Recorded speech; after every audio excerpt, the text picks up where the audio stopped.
అదేవిధంగా బీజేపీ వాళ్ళు పదే పదే మేము కేసీఆర్ అవినీతిని తేల్చేస్తాం, జైలుకు తోలుతాం అంటున్నారు.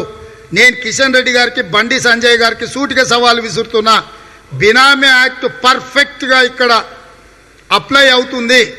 ఒక జీవోను అడ్డం పెట్టి పేదల్ని మోసగించి అగ్వక్ సగ్వక్ భూములు కొని అందులో బీసీలు, ఎస్సీలు, ఎస్టీలు, చదువురాని నిరక్షరాస్యులను 111 జీవోను అడ్డం పెట్టి 1000 ఎకరాల వాళ్ళ భూములు కొనుక్కొని ఇలా జీవో ఎత్తేయడం ద్వారా దోపిడీకి పాల్పడ్డారు. కాబట్టి 2019 రెండోసారి కేసీఆర్ ప్రభుత్వం వచ్చిన కాడి నుంచి ఈ రోజు వరకు జరిగిన భూ లావాదేవీలన్నిటిని కూడా బహిరంగపరచాలి. ఇందులో ప్రత్యక్షంగా టీఆర్ఎస్ నాయకులు, కేసీఆర్ బంధువులు వాళ్ళ బినామీల పేర్ల మీద ఎంత భూమి ఉందో ప్రజలకు వివరించాల్సిన బాధ్యత కేంద్ర ప్రభుత్వం మీద ఉన్నది. అందుకే బినామీ యాక్ట్ను ఇంపోజ్ చేస్తూ తక్షణమే కేంద్ర ప్రభుత్వం విచారణకు ఆదేశించాలి. ఈ దోపిడీలో, ఈ దుర్మార్గంలో మీకు వాటా లేకపోతే బీజేపీకి ప్రొటెక్షన్ మనీ అందుతలేదని నిరూపించుకోవాలి అని అంటే, ప్రొటెక్షన్ మనీ అంటే మీకు తెలుసు కదా, వ్యాపారాలు చేసుకునేటోళ్ళందరూ ప్రశాంతంగా నిర్వహించుకోవడానికి రౌడీకి రౌడీ మా దగ్గర గుంజుకోకుండా వచ్చే కస్టమర్లను వేధించకుండా ఉండడానికి ప్రశాంతమైన వాతావరణ వ్యాపారం చేసుకోవడానికి రౌడీలకు కప్పం కట్టడాన్ని ప్రొటెక్షన్ మనీ అంటారు.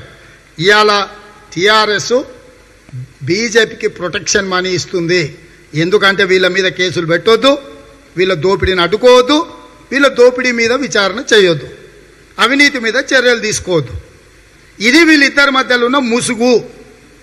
కాబట్టి ఇవాళ ఇది తాగునీటి సమస్య కాదు, ఇది మొత్తం వికారాబాద్, రంగారెడ్డి జిల్లాలో సగం వికారాబాద్ అటవీ ప్రాంతం.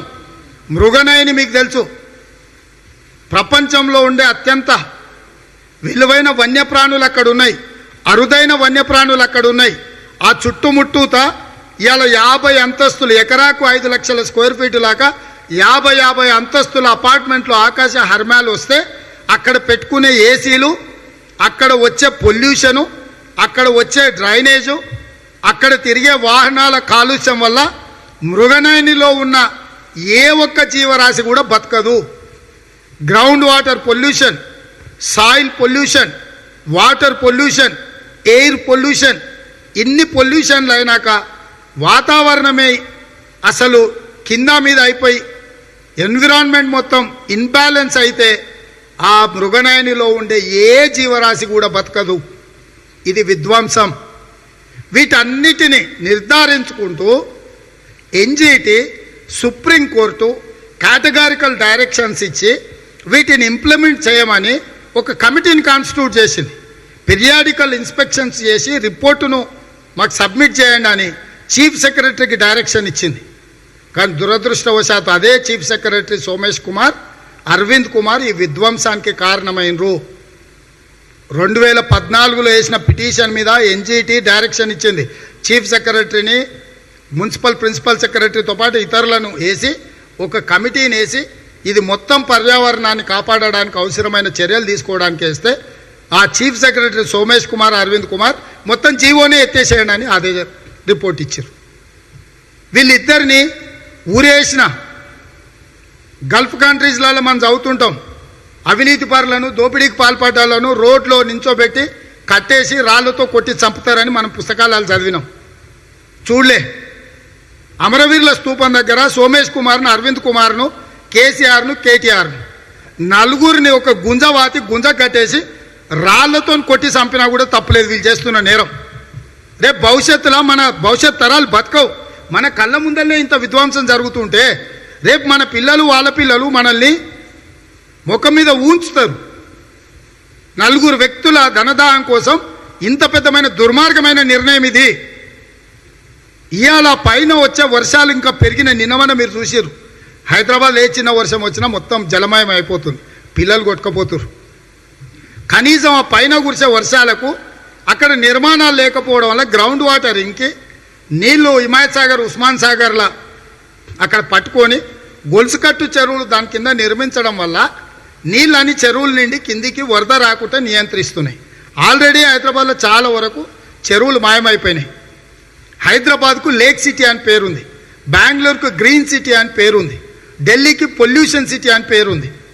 సో లేక్ సిటీ విమానంలో ఎప్పుడైనా మీరు చూడండి పైకి ఎగిరినప్పుడు, హైదరాబాద్లో మొత్తం మంచి మంచి చెరువులు కనిపించేది ఇంతకుముందు ఒక 10-15 సంవత్సరాల క్రితం. ఇప్పుడు చెరువులన్నీ మాయమైనవి.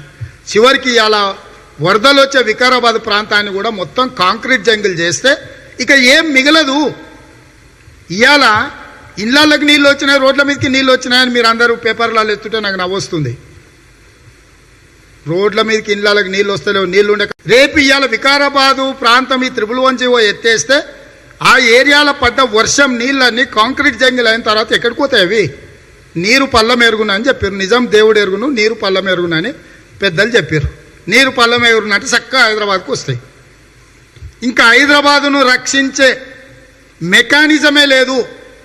ఈ రోజు కాకపోతే రేపు, రేపు కాకపోతే ఇంకా 5 ఏళ్ళకైనా హైదరాబాదు నగరం వరదల్లో మునిగి వేల మంది చచ్చిపోయి ఇక్కడ నిర్మాణాలన్నీ విధ్వంసమయ్యే పరిస్థితి ఈరోజు చంద్రశేఖరరావు నిర్ణయం వల్ల జరిగింది. ఈ విధ్వంసాన్ని తక్షణమే చంద్రశేఖరరావు ఆపాలి. చిన్న లేఅవుట్ వేసుకుంటే కూడా డిటిసిపి పర్మిషన్ తీసుకుంటాం, లేకపోతే హెచ్ఎండిఏ పర్మిషన్ తీసుకుంటాం. ఎందుకంటే ప్రణాళికబద్ధంగా అభివృద్ధి చేయాలని. అందుకే కాంగ్రెస్ పార్టీ 2013లో మాస్టర్ ప్లాన్ 20 ఏళ్ళ కోసం తీసి 2031 వరకు ఆనాడు కాంగ్రెస్ పార్టీ మాస్టర్ ప్లాన్ తీసుకొచ్చింది. ఎందుకంటే గ్రోత్ ఎట్లుండాలి, డెవలప్మెంట్ ఎట్లుండాలి, ఏ ఏరియాలో ఏం కట్టాలి, రెసిడెన్షియల్ లొకాలిటీస్ ఎక్కడ ఉండాలి, కమర్షియల్ యాక్టివిటీస్ ఎక్కడ ఉండాలి, గ్రీన్ బెల్ట్ ఎక్కడ ఉండాలి, బయో కన్జర్వేషన్ జోన్ ఎక్కడ ఉండాలి, రిక్రియేషన్ జోన్ ఎక్కడ ఉండాలని ఒక master plan, comprehensive master plan చేసింది కాంగ్రెస్ పార్టీ. అందుకే హైదరాబాద్ మున్సిపల్ కార్పొరేషన్ ఇవాళ గ్రేటర్ హైదరాబాద్ మున్సిపల్ కార్పొరేషన్గా హెచ్ఎండిఏగా అవతరణ చెందింది. ఇప్పుడు సైబరాబాద్ డెవలప్మెంట్ చేసిన కొంత ఏరియాకే సైబరాబాద్ డెవలప్మెంట్ అథారిటీ పేరు మీద ఒక కాంప్రహెన్సివ్ ప్లాన్ చేసినాం. మరి ఇవాళ 130,000 ఎకరాల భూమిని ఒక్కసారిగా ఓపెన్ చేసి ఎలాంటి మాస్టర్ ప్లాన్ లేకుండా నీ ఇష్టం వచ్చినట్టు కట్టుకో, ఆకాశానికి అంటుకునేటట్టు అపార్ట్మెంట్స్ కట్టుకొని పర్మిషన్ ఎవడైనా బుద్ధున్నోడు, అన్నం తినేటోడు, ఎవడైనా మనిషి అనేవాడు ఇట్లా అనుమతులు ఇస్తాడా? నియంత్రించడానికి మాస్టర్ ప్లాన్ ఉండాలి కదా. ఒకవేళ ఏమైనా రిలాక్సేషన్ ఇవ్వాలన్నా సైంటిఫిక్గా నువ్వు ప్రూవ్ చేసుకొని సైంటిఫిక్ మెథడ్ మెజర్ చేసి ఒక మాస్టర్ ప్లాన్ని ఈ 84 గ్రామాలకు ఎట్లయితే హైదరాబాద్కు మాస్టర్ ప్లాన్ ఉందో ఈ 111 ఏరియాలో ఉన్న 84 గ్రామాలకు ఒక మాస్టర్ ప్లాన్ తయారు చేసి ఆ మాస్టర్ ప్లాన్ మీద పబ్లిక్ హియరింగ్ చేసి నిపుణుల సూచనలు తీసుకొని ప్రజల యొక్క అభ్యంతరాలను ఆహ్వానించి, ఎందుకంటే పెద్దలు కోదండరెడ్డి గారు ఉన్నారు కూడా, హెచ్ఎండిఏ ఎప్పుడు చేసినా మాస్టర్ ప్లాన్ పబ్లిష్ చేసి పబ్లిక్ ఒపీనియన్ అబ్జెక్షన్స్ కాల్ఫర్ చేస్తారు. ఏమన్నా ఇవాళ ఎందుకు హడావిడిగా కేసీఆర్ గారు ఉన్న పరంగా జీవన్ రద్దు చేసిన మీ ఇష్టం పోండి అని ఎట్లా చెప్తాడు? ఎందుకు కేసీఆర్ 84 గ్రామాలకు ఒక మాస్టర్ ప్లాన్ను చేసి ప్రజా అభిప్రాయ సేకరణకి ఎందుకు పెట్టలేదు? గ్రామాలలో దండోర వేసి వాళ్ళ అభిప్రాయం ఎందుకు తీసుకోలేదు? గ్రామ సభలు ఎందుకు పెట్టలేదు? పర్యావరణ శాస్త్రవేత్తల నుంచి అబ్జెక్షన్స్ను ఎందుకు కాల్ఫర్ చేయలేదు? నీ ఉద్దేశం మంచిదైనప్పుడు, నీ ఆలోచన ప్రజలకు ఉపయోగపడేదైనప్పుడు నువ్వు ఎందుకు రాత్రి నిర్ణయాలు తీసుకుంటున్నావు? మంత్రివర్గంలో ప్రజాభిప్రాయ సేకరణ ఎందుకు చేయలేదు చంద్రశేఖరరావు? ఎందుకు మాస్టర్ ప్లాన్ అనేది డిస్కషన్ చేయలేదు గవర్నమెంటు? అంటే దీని వెనకాల అవినీతి ఉంది, ధనదాహం ఉంది. ఏ చర్చలు లేకుండా చంద్రశేఖరరావు ఇష్టారాజ్యంగా రాసుకోర సాంబిగా అని అంటే సోమేష్ కుమార్ రాసుకుంటుండు. అసలు ఎక్కడికి వెళ్తున్నాం మనము? ఈ దుర్మార్గానికి కారణం సోమేష్, అరవింద్. ఇందులో లబ్ధిదారులు కేటీఆర్, కేసీఆర్. ఈ దుష్ట చతుష్టయమే ఈ విధ్వంసానికి కారణము. కాబట్టి బీజేపీ వాళ్ళు మీకు ఏమాత్రం సిగ్గున్న కిషన్ రెడ్డి గారు, బండి సంజయ్ గారు దీని మీద విచారణకు ఆదేశించండి. మీ నిజాయితీ నిరూపించుకోండి. తెలంగాణలో మా ప్రభుత్వం వచ్చినాక విచారణ చేస్తాం. తెలంగాణ ప్రభుత్వం వస్తే CBI, ED, income tax Telangana ప్రభుత్వం కింద ఉంటాయా? బుద్ధి ఉందా ఏమన్నా? కేంద్ర ఏజెన్సీలను మీరు చెప్పండి. నువ్వు కేంద్ర మంత్రిగా రాయి లేక కిషన్ రెడ్డి. 111 రద్దు వెనకాల సుప్రీంకోర్టు జడ్జిమెంట్లు ఉన్నాయి, గైడ్ లైన్స్ ఉన్నాయి, NGT national green tribunal judgements ఉన్నాయి. ఆ జడ్జిమెంట్లకు వ్యతిరేకంగా ఉల్లంఘించి ఈరోజు రాష్ట్ర ప్రభుత్వం చేస్తున్న అరాచకాన్ని మీరు ఎందుకు అడ్డుకుంటలేరు? నువ్వెందుకు మంత్రిగా రాస్తావు? జంట నగరాలలో నువ్వు ఎంపీవి కదా, నీ బాధ్యత కదా. పార్టీలకు అతీతంగా పోదంపా, ఏజెన్సీలకు కంప్లైంట్ చేద్దాం. కిషన్ రెడ్డి, నిజంగానే జంట నగరాల మీద మీకు ఏమాత్రం ప్రేమ ఉన్నా, అభిమానం ఉన్నా, ఈ జంట నగరాలను కాపాడాలంటే, జంట జలాశయాలు బ్రతికుండాలి అంటే, పర్యావరణాన్ని పరిరక్షించాలి అంటే కిషన్ రెడ్డి గారు ముందుండి నువ్వు ఫిర్యాదు చేయి ఈ రాష్ట్ర ప్రభుత్వం మీద. బండి సంజయ్ రంకెలేసుడు కాదు, మోకాలకు బోడిగుండుకు లింక్ పెట్టి అర్థం పర్థం లేని మాటలు మాట్లాడు కాదు, ఫిర్యాదు చేయి ఏజెన్సీలకు. ఇక రెండవది, ఆయన పార్టీకి 11 ఎకరాలు కేటాయించుకున్నాడే. మీకు తెలుసు, కాంగ్రెస్ అధికారంలో ఉన్నప్పుడే షబ్బీర్ అలీ గారు ఇన్ఛార్జ్ మంత్రిగా ఉన్నప్పుడు ఎకరం భూమి ఇచ్చిండు బంజారాహిల్స్లో 2005లో టీఆర్ఎస్ పార్టీకి రాష్ట్ర కార్యాలయం. కేసీఆర్ ముఖ్యమంత్రి అయినాక 33 జిల్లాల ఓ దగ్గర 10 ఎకరాలు 5 ఎకరాలు తీసుకున్నాడు. చివరికి గ్రేటర్ హైదరాబాదు కార్యాలయం కోసం కూడా మన బంజారాహిల్స్లో ఎకరం తీసుకున్నాడు. దాదాపుగా ఒక 100 ఎకరాలు ఇప్పటికే పార్టీ కార్యాలయాల పేర్ల మీద ఇక్కడ తీసుకున్నాడు. అయినా ఇప్పటికీ హైదరాబాద్లో తాగునీటి సమస్య బస్తీలలో కొనసాగుతూనే ఉంది. శాశ్వత తాగునీటి సమస్య రూపాయి ఖర్చు లేకుండా ఉస్మాన్ సాగర్, హిమాయత్ సాగర్ నుంచి తీరుతున్నప్పుడు వాటిని విధ్వంసం చేసే అధికారం, హక్కు కేసీఆర్కి ఎవరిచ్చిండ్రు? ఇవాళ మళ్ళీ కృష్ణానది జలాలను, గోదావరి జలాలను పైప్ లైన్లు వేసి తీసుకొచ్చి ఉస్మాన్ సాగర్, హిమాయత్ సాగర్లో వదులుతాడంట. అంటే మళ్ళీ పైపుల కాంట్రాక్ట్ ఇచ్చే కమిషన్లకు మళ్ళీ కొత్త పైపుల భాగోతం మళ్ళీ తెరలేపిండు. నిజంగానే అవి తెచ్చి అందులో వదిలినప్పుడు ఇంతకాలం జంట నగరాలకు కూడా మిషన్ భగీరథ ద్వారా నీళ్లు తెచ్చిన అన్నాడు. కృష్ణానది జలాల నుంచి హైదరాబాద్కు మిషన్ భగీరథ ద్వారా పెద్ద పెద్ద పైపులు వేసి తీసుకొచ్చిన 15,000 కోట్ల రూపాయల టెండర్లు ఎక్కడికి పోయినాయి? 2,000 కోట్ల రూపాయలు పెడితే కృష్ణానది నుంచి డైరెక్ట్ ఉస్మాన్ సాగర్, హిమాయత్ సాగర్కి కృష్ణానది జలాలు పైప్ లైన్లు వేస్తే, అదే గండిపేట నుంచి ఉస్మాన్ సాగర్ నుంచి హైదరాబాద్కి గ్రావిటీ ద్వారా తాగనీకి నీళ్ళు ఇచ్చేటోళ్ళం. ఆ పైప్ లైన్లు ఎందుకు వేసిండు? ఆ నీళ్ళు ఎందుకు ఇచ్చిండు? ఇప్పుడు మళ్ళీ కొత్తగా పైపులు తీసుకొచ్చి మళ్ళీ వేస్తా అంటుండు. గోదావరి నుంచి పెద్ద పైప్ లైను, కృష్ణా నుంచి పెద్ద పైప్ లైన్. ఎందుకంటే పైపుల కంపెనీకి ఇప్పుడు పని లేదు. కేసీఆర్కు కమిషన్లు కావాలి, పైపుల కంపెనీలకు కాంట్రాక్టు కావాలి. ఒక పైపుల కంపెనీ కోసము 1,30,000 ఎకరాల మీద నియంత్రణ ఉన్న 111 రద్దు చేసి పర్యావరణాన్ని మొత్తం విధ్వంసం చేస్తుండు. ఇది తాగునీటి సమస్య కానే కాదు. తాగునీటి సమస్యకు చిన్నదిగా చూపించి కృష్ణా గోదావరి జలాలను తరలించి ఉస్మాన్ సాగర్, హిమాయత్ సాగర్లో నింపుతాం కాబట్టి తాగునీటి సమస్యను మేము పరిష్కరించినాం కాబట్టి 111 జీవో ఎత్తేస్తున్నాని సింపుల్గా చంద్రశేఖరరావు దీన్ని ఒక చిన్నదిగా చేసి చూపించే ప్రయత్నం చేస్తుండు. దీని వెనకాల లక్షల కోట్ల రూపాయల కుంభకోణం ఉంది. ఇది దుర్మార్గము. నిజాం ప్రభువులు కానీ, బ్రిటిషర్స్ కానీ, సమైక్య పాలకులు కానీ ఇంత విధ్వంసం చేయలే, ఇంత అన్యాయం చేయలే. కానీ తెలంగాణ వాడిని ఉద్యమకారుని అని చెప్పేటోడు తెలంగాణ ముసుగులో, ఉద్యమ ముసుగులో జంట నగరాలను విధ్వంసం చేసే దుర్మార్గమైన దోపిడీకి పాల్పడుతున్నాడు.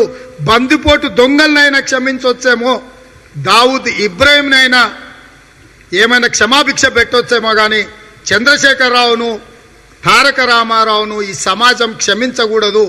ఎందుకంటే ఇందులో ఉన్న దుర్మార్గం భవిష్యత్తులో జంట నగరాల మనుషులు బతకలేని పరిస్థితి వస్తుంది. ఇవాళ బయో కన్జర్వేషన్ జోన్లో ఉన్న ఫామ్ హౌస్ల పేర్ల మీద కేటీఆర్ కట్టుకున్నాడు, కవిత కట్టుకున్నది, హరీష్ రావు కట్టుకున్నాడు, సంతోష్ రావు కట్టుకున్నాడు, దామోదరరావు కట్టుకున్నాడు, రంజిత్ రెడ్డి భూములు కొన్నాడు. ఇట్లా టీఆర్ఎస్ వాళ్ళు మొత్తం 100,000 ఎకరాల భూములు కొనుక్కున్నారు. ఇవాళ వాళ్ళన్ని భూములు కొనుక్కున్నాక ఇక కొనడానికి, పేదలు అమ్మడానికి భూమి లేకుండా పోయిన తర్వాత అగ్వక్ సగ్వకు 111 జీవోని అడ్డం పెట్టి బయో కన్జర్వేషన్ జోన్ ఉంది, ఇక్కడ నిర్మాణాలు చేపట్టారు, వ్యాపార పరంగా వీటి విలువ తక్కువ అని చెప్పి అగ్వక్ సగ్వకు పేద ప్రజలందరినీ మోసం చేసి భూములు కొనుక్కొని ఇవాళ మొత్తం వీళ్ళు కొనుక్కున్నామన్న తర్వాత ఇవాళ ఈ జీవో ఎత్తేయడం ద్వారా ఆయన అనుయాయులు, ఆయనకు అత్యంత సన్నిహితులు, ఆయన బంధువర్గం ఇవాళ కొన్ని లక్షల కోట్ల రూపాయల ఆర్థిక లబ్ధి పొందినరు. దీని వెనకాల ఈ ప్రపంచంలోనే ఎక్కడ లేనంత భారీ కుంభకోణం జరిగింది. ఈ కుంభకోణాన్ని వెలగట్టాలి అంటే కూడా ఒక పెద్ద వ్యవస్థను ఈరోజు విచారణకు ఆదేశించాలి. పర్యావరణ విధ్వంసం, ప్రపంచమంతా పర్యావరణాన్ని కాపాడడానికి లక్షల కోట్లు ఖర్చు పెడుతున్నారు.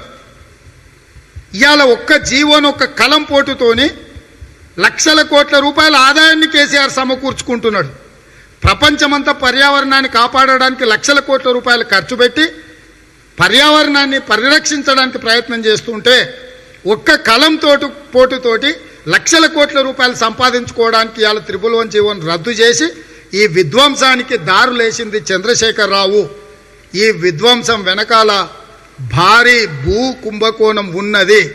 అందుకే కాంగ్రెస్ పార్టీ, మా పార్టీ పరంగా కూడా ఒక కమిటీని నియమిస్తున్నాం. వీటి వివరాలు నిజ నిర్ధారణ కమిటీని నియమిస్తున్నాం. పెద్దలు కోదండరెడ్డి గారి నేతృత్వంలో నిజ నిర్ధారణ కమిటీ ఆ ప్రాంతాలలో తిరిగి జంట జలాశయాల చుట్టుముట్టుతున్న ఫామ్ హౌజులు ఎవరివి, 2019 తర్వాత జరిగిన భూ లావాదేవీలల్లా టీఆర్ఎస్ నాయకులు వాళ్ళ బినామీలు ఎన్ని వేల ఎకరాల భూములు కొన్నారో నిర్ధారించడానికి అవసరమైన ఒక కాంగ్రెస్ పార్టీ నిజ నిర్ధారణ కమిటీని నియమించాలని నిర్ణయం తీసుకున్నాం. హాయ్ ఫ్రెండ్స్, మా టుడే టుమారో యూట్యూబ్ ఛానల్ చూస్తున్నందుకు చాలా థ్యాంక్స్. మరిన్ని లేటెస్ట్ వీడియోస్ కోసం వెంటనే సబ్స్క్రైబ్ చేయండి. అలాగే ఈ బెల్ ని కూడా రింగ్ చేసేయండి. మా నోటిఫికేషన్స్ అన్ని మీ మొబైల్లో వస్తాయి. అలాగే మా వీడియోస్ మీకు నచ్చితే లైక్ చేయండి, షేర్ చేయండి, నచ్చకపోతే కామెంట్ చేయండి.